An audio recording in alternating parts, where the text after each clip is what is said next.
La reine a été avertie de ne pas mentionner l'industrie du porno d'un pays lors de discussions avec un autre monarque, a affirmé un biographe royal. Robert Hardman a déclaré que lorsque la reine devait rencontrer la reine Margrethe du Danemark en 1974, elle avait été avertie de ne pas mentionner la réputation du Danemark en tant que capitale européenne du porno en raison de la sensibilité des Danois à ce sujet.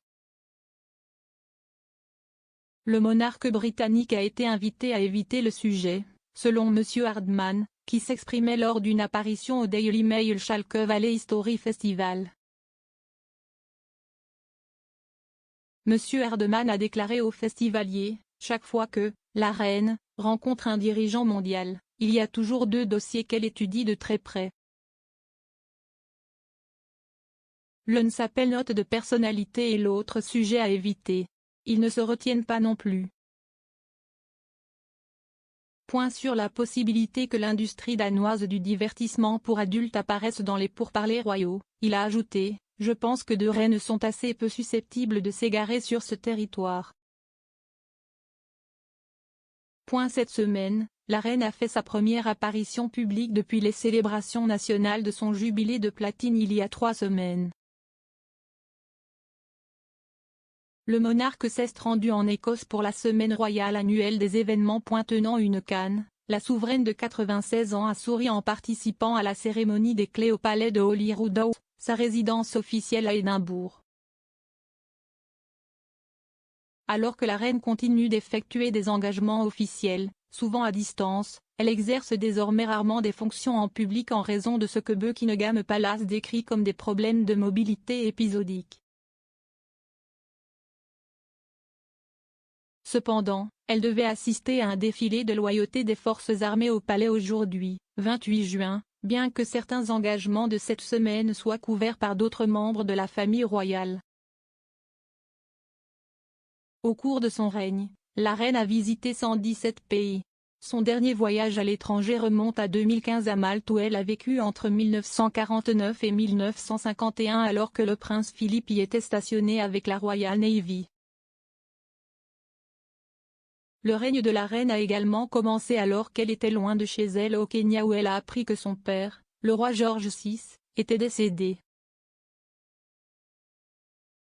Après avoir accédé au trône, la reine a passé 6 mois à visiter le Commonwealth, parcourant 44 000 milles et comprenant des voyages en Australie, en Nouvelle-Zélande et aux Antilles. En 1961, la reine et le duc d'Édimbourg se sont rendus en Inde pour le premier voyage d'un monarque britannique régnant depuis que le pays a obtenu son indépendance en 1947. Pour marquer son jubilé d'argent en 1977, la monarque et le prince Philippe ont parcouru plus de 56 000 miles, traversant 14 pays du Commonwealth, dont les Fidji, les Tonga et les Samoa occidentales. Lors de son premier voyage, la reine s'est rendue en Russie en 1994 où elle a été accueillie par l'ancien président Boris Eltsine. Le couple royal a visité Moscou et Saint-Pétersbourg lors de ce voyage historique.